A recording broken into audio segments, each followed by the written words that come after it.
All right, I'll kick us off here. I'm here with Geoffrey D. Calhoun of the Successful Screenwriter podcast. My name is Mary Scheyder, and I'm a writer who is looking to make that transition from writing as a hobby to something that I could potentially pursue as a career. And I am so grateful for all of the free information that you've posted on social media to learn more about the craft and the business and all of that great information that's out there. So I would love to ask you some more questions, if I may. Absolutely, Mary. I'm really glad we could make this work. I've been doing these live streams for a little while now, answering screenwriting questions. You're always there. You're always asking stellar questions. Thank you. You're reaching out. So I was like, this is the perfect opportunity to bring you on and ask away, and hopefully we can walk away with some gems for people. Fantastic. Well, I tried to cover a good breadth of topics for writers at different stages. So I figured I'd start right at the beginning for someone who's just starting out. One thing you've said is that if someone says they have screenwriting all figured out, that's a big red flag. So there's always more you can learn. But that being said, what would you say for someone who really is just starting out? Maybe it's their first draft or their first screenplay. Besides things like formatting, what are some of those core ideas, whether about screenwriting specifically or even just story, that you think someone should kind of add to their tool belt first? I mean, it comes down to the foundations, right? So structuring, like know your structure. And once you can get structuring down, then I think you can really start dipping into like character and theme and concept. One thing I find with beginner writers is they try and get lost mastering format. And for me, format is one of the later tools you can learn, because it's just formatting. There's books on it. My book has it. There's all kinds of books out there. It's the easiest thing to do. Like even when I'm working with developing writers on my and kind of mentoring them, format will be a later draft. Like, I'll show you how to do a quick flash. So easy. But we need to know why we're doing the quick flash, right? Why do we need it? How does it develop the structure? Does it add to the pace? Does it bog the story down? So like really get structure down. Once you have that, kind of gives you the spine of the story to really experiment with character arc and development. Mm-hmm. Great. So what do you think is some advice that's actually overrated that a lot of first-time writers or new writers get and hear all the time, that it's just like, Oh it's my not gosh. actually as There's so helpful as it many. might seem? No, I Feel free love to it. throw Yeah, out a couple. there's so many cookie cutter guru lines out there, right? Like the biggest is show don't tell. Like you only have to tell that person, you only have to say that one time to somebody. You don't have to keep promoting that on social media or every time you do a blog post. Like if you're a screenwriter and I tell you, well, you should really show this in this scene, not tell it, through dialogue. I mean, that should be a light bulb moment, and then that should be it. I think that's a big deal. That's the one I see everywhere is the show don't tell thing. Other than that, I mean, we just talked about formatting. You'll see some people talk about formatting. I can tell you this: if you have a basic understanding of structure and then you have a basic understanding of format, you'll actually do okay in contests. You'll get to quarterfinals. It's when you understand character development, long arcs, story arcs, understanding theme and how to incorporate that through your character. That's when you start getting in the emotional journey. That's when you start like looking, oh wow, I'm winning contests now. Nice. I love it. So speaking of giving advice, you have your book, Yeah. The Guide for Every Screenwriter. What were kind of the main ideas for you that stood out that made you think, okay, I gotta write my own book here, for either something that was missing or something you felt you could kind of explain better and organize better to help screenwriters? Well, I didn't want to write a book. Because there are a lot of books that you kind of hear the same titles over and over again when it comes to screenwriting. Yeah. So I'm curious what it was for you where it's like, okay, I got to do this. Yeah, I mean, I'll tell you. So the genesis of the book was this. I was asked by a film school in Ghana to fly down there and teach their filmmaking students screenwriting. Because like in Nigeria, there's a huge film culture there called Nollywood. So there's a huge thing in Nigeria. So I was picking up that Ghana's like, well, Nigeria's doing it. We have a film school. Let's get our people. So I was contacted by the film school to fly down there and teach screenwriting. And I've been a script doctor and a consultant Mm-hmm. at my business, WeFixYourScript.com, Mm-hmm. where I really kind of had to learn how to turn scripts over quickly because they were going into production. So like that's what I was doing. Gotcha. So it was like, how do I teach my methodology to these film students in less than a week? So I took Mm. really everything that I do and I put it in a series of slide presentations for these young filmmakers. And so I'm Okay. getting ready to go down there, and then it got canceled. Oh So no. so I had all of this stuff, and I was already doing a film festival tour where I was going across the country, well, even to the world. I mean, I was flying all the way as far out to London, representing one of my scripts. I was doing really well, winning everywhere. Had some heat on it. So when I was at these festivals, I would be asked to teach. So I would do seminars at these festivals, panels, teaching these things like secrets of subplots and like all of these things Mm. I kind of developed um, when learning that scripts out there, when I would get work in and be like, well, your script isn't working because of this subplot. Like I was developing that because there was no book on subplots. Like you couldn't Mm-hmm. find it anywhere. So I really, that's like my big contribution to the screenwriting craft is like the secret of subplots. So I was like, okay. Mm-hmm. So when I'm teaching it at these seminars, people would walk up to me and ask me like, do you have a book on this? And I was like, well, no. And so then I started sitting back going, okay, I want to write a book on this. People want a book for this. Okay, let's do that. But I don't want to write a college textbook. That's super boring. I wanted, so initially the book was going to be called The Pocket Guide for Screenwriting, right? And I Oh. wanted it to have it super small that you could keep in your back pocket or on Mm-hmm. your desk, and you could whip it out and you could flip to it. Like that's always been the design from day one, like just a screenwriting guide, because it doesn't exist. I mean, I've got 100 books behind me, and Mm-hmm. they're all different specialties on different aspects of screenwriting. Sure. And even when I approached publishers, I was like, I'm writing this book, and it is an all-encompassing guide for screenwriting, simplified so anybody can understand it, whether you're a beginner or a Mm-hmm. professional who's looking to refresh. And they Mm-hmm. said, there's no market for that. I said, well, you're wrong, because I'm the market for it. I know Yeah. people want it, and they're like, well, Right. we don't want it. Maybe write a book on subplots. And I'm like, I don't want to do that. I want Mm-hmm. that one-stop shop of books. So I wrote the book and I ended up self-publishing. Mm-hmm. And I put it out there, became a bestseller. It hit the top 100 screenwriting books of all time on the Book Authority. And then over the next year, it climbed the ranks on the top 100 to number one, and it Oh, that's was number amazing. one on the Authority for the best screenwriting book of all time for 8 months. Super amazing for being Mm-hmm. self-published, and so now I'm working on the second edition. So that's kind of what happened, and it got out there, and people love it. Mm-hmm. I've had people from I had a woman call me. She got my number and called and was crying on the phone thanking me because her son was on the spectrum and he could not get through his screenwriting course in school because that's his way Mm. of communicating like artistically. So then a friend of hers recommended my book. He read it and understood it, Mm. and then they were able to write a script together. And Oh, I've that's heard beautiful. stories like that from all kinds of people from all different walks of life. Like, I've read all these other books. Your book made it make sense. Mm-hmm. And to me, that's awesome. And then pro writers who have read my book said, I never really looked at subplots the way you do. Now I get it.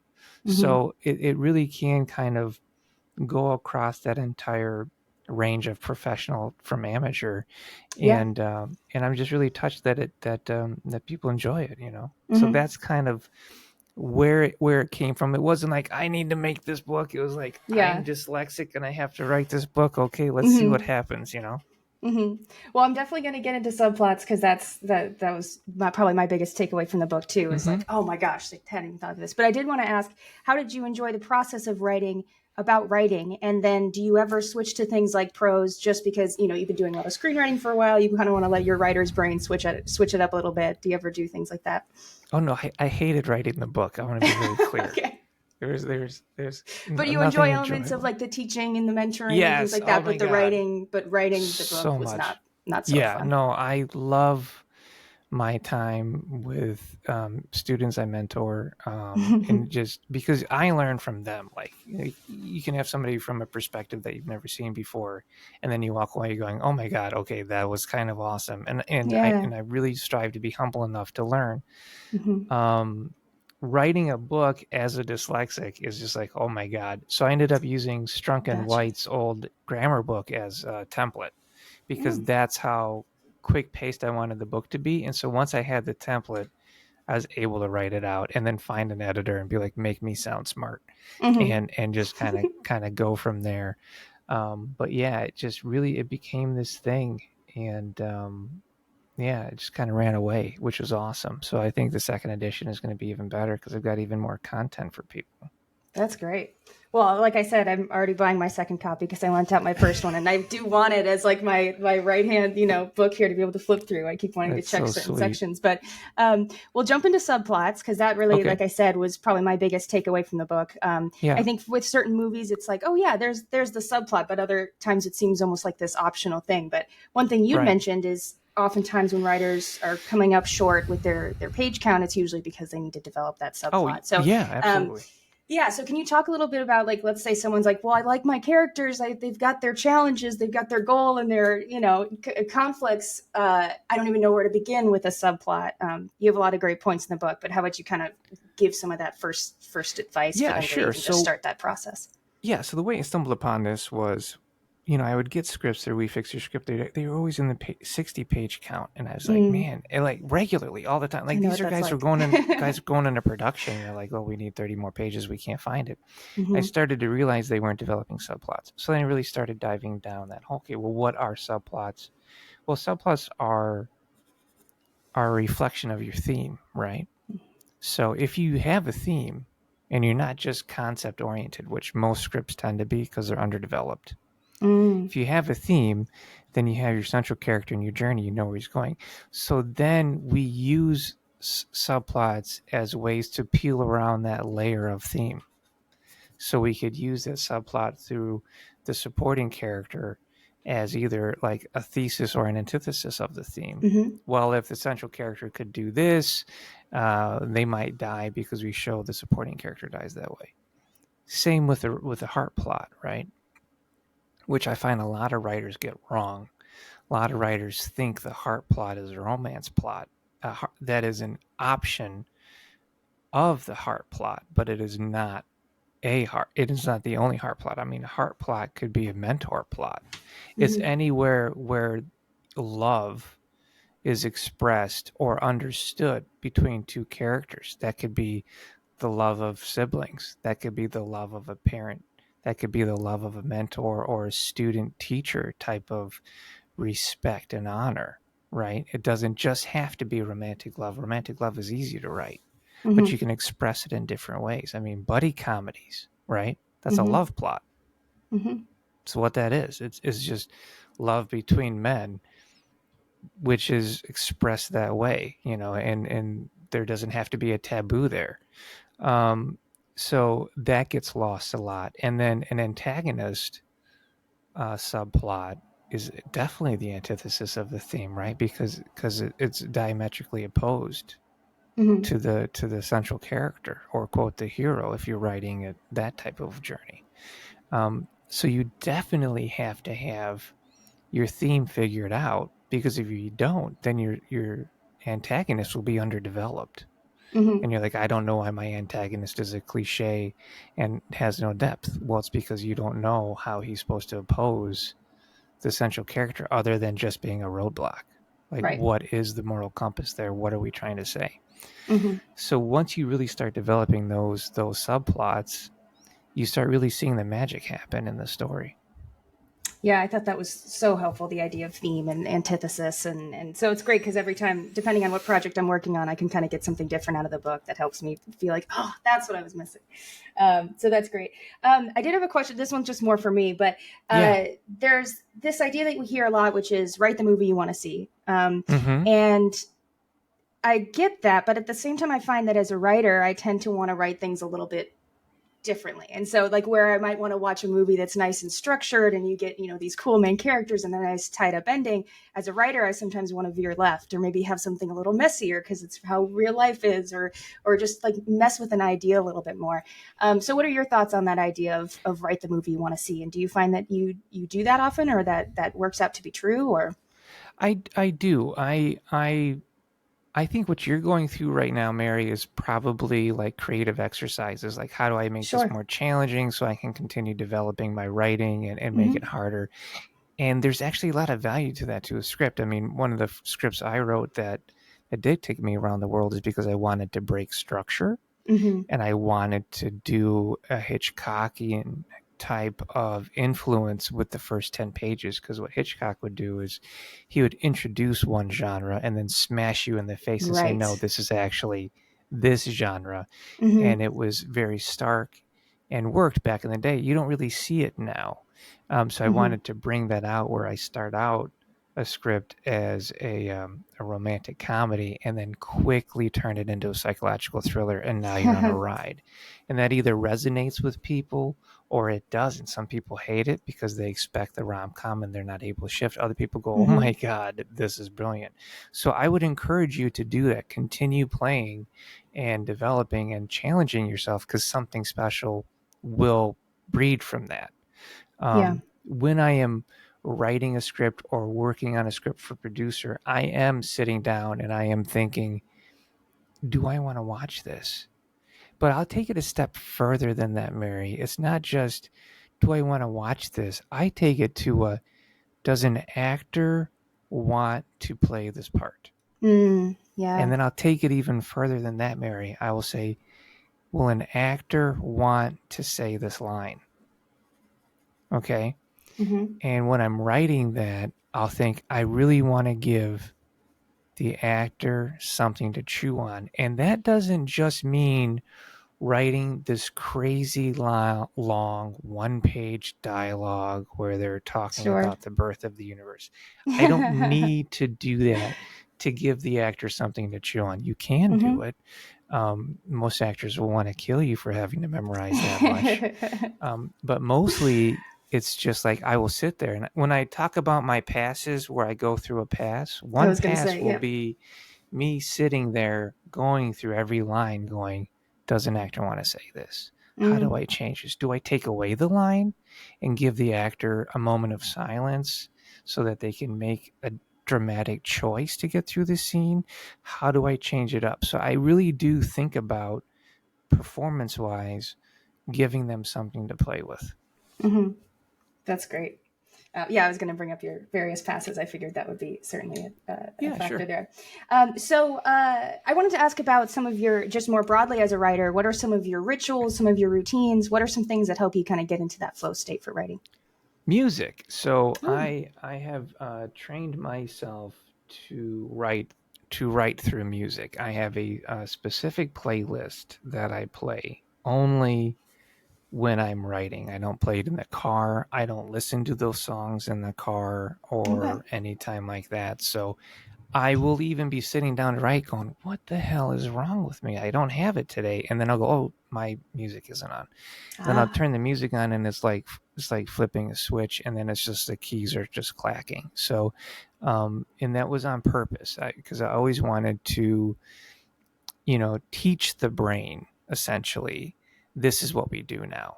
mm-hmm. Because it makes it easier to get in that state. It takes the stress off. And it is almost like, I don't want to say meditative, but it is definitely kind of going into like a different state. I'm Sure. going into a creative state. And I had a hard time with that because I would lose hours upon hours very quickly. And I started to feel like, oh my God, my life is slipping away, because I would lose 8, 10, 12 hours doing that. And you start to go, whoa. And so I actually had to really kind of get used to that and accept, like, okay, when we do this, Jeffrey's going to go away now.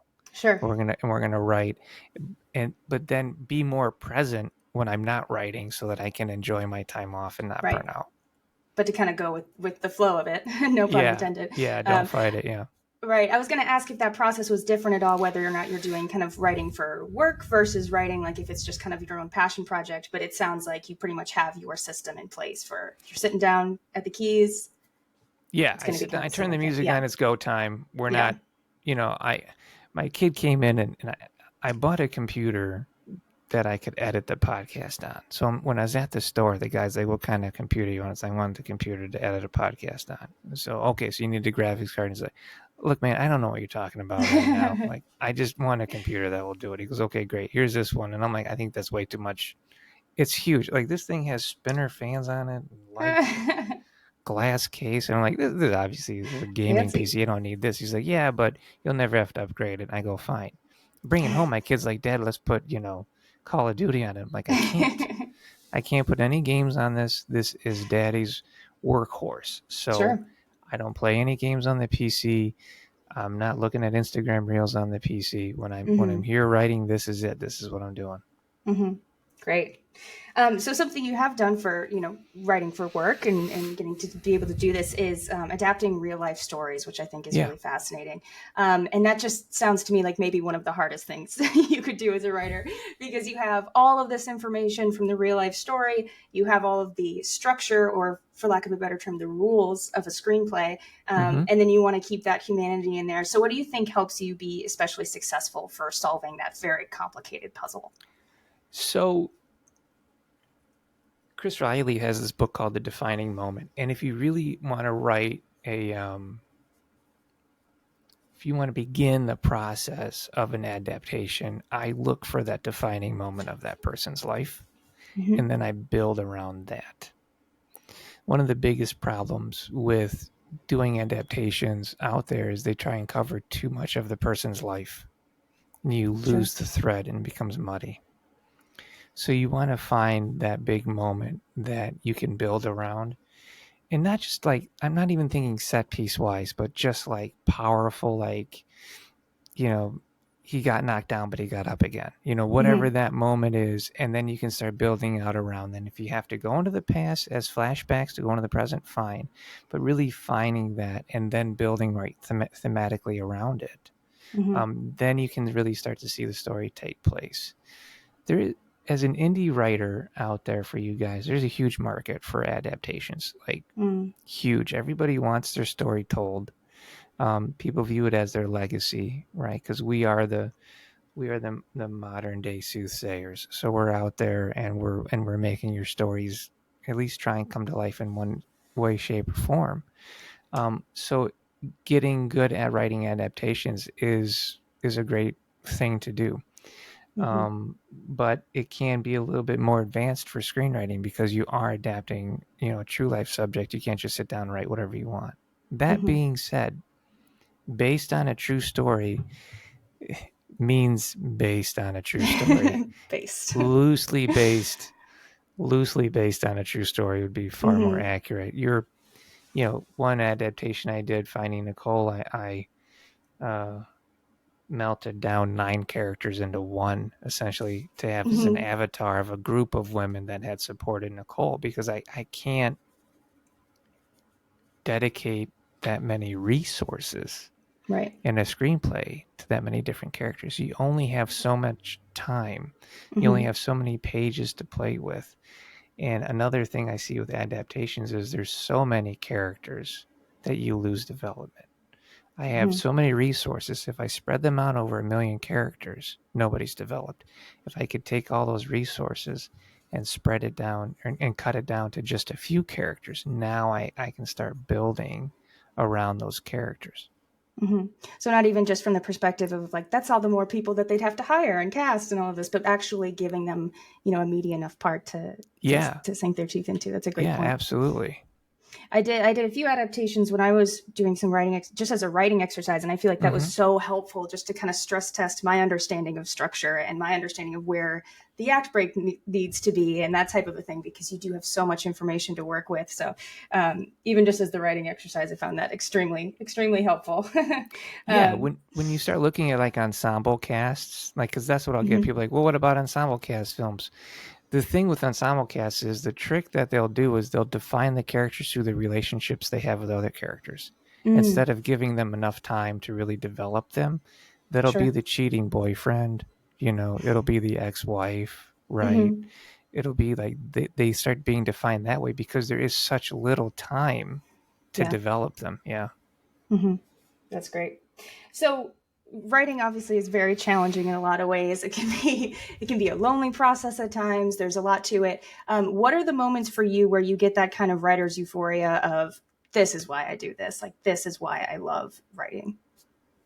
I mean, I love taking on super hard, challenging gigs. Mm-hmm. I have to be challenged, otherwise, for me, it's like I can just, if it's too easy and I don't feel like I'm being challenged, then I worry I won't give my best. Mm-hmm. So I do get gigs that are like, wow, this looks impossible. I can't wait to do it, because that's what lights me up. Mm-hmm. The worst thing you can do is come up to me and say, Geoffrey, here's your budget for this project. Just do whatever you want. I'll fizzle out and die. I can't, I Just can't yeah. write that. I need you to tell me, listen, Geoffrey, I've got $1,000,000. I've got $100,000. I've got $10. I've got $10. And then give me a sandbox of what I Mm, can do. I have this location. I can have two characters, you know, one of them is missing an eye. It doesn't matter. Like, just give me a sandbox to play in, and my brain goes on fire, because mm. now I have my parameters I can work within, and I know. And then I get excited because now it's like, oh, well, I can't do that because it doesn't fit in the budget. So how do I make this work? And now I'm problem solving. I'm getting creative around the problem solving, and I love that. That's great. I keep hearing that too with writers, but also with directors and other creatives that the second something, either goes wrong or they just find they have a limitation that they weren't expecting, then all of a sudden you come up with a way better idea. And that almost Oh is yeah, better than man! what they originally had when they thought they were, carte blanche. That's It's great. so satisfying. Yeah. So I figured I would wrap up here with a question of your own, which is there anything that you wish I had asked or anything that you'd want to kind of circle back on? That's awesome.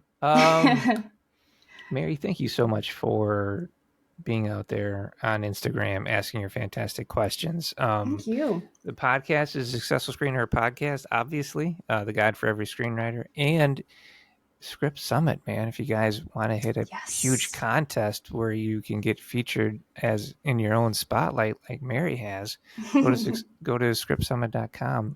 Only on Coverfly.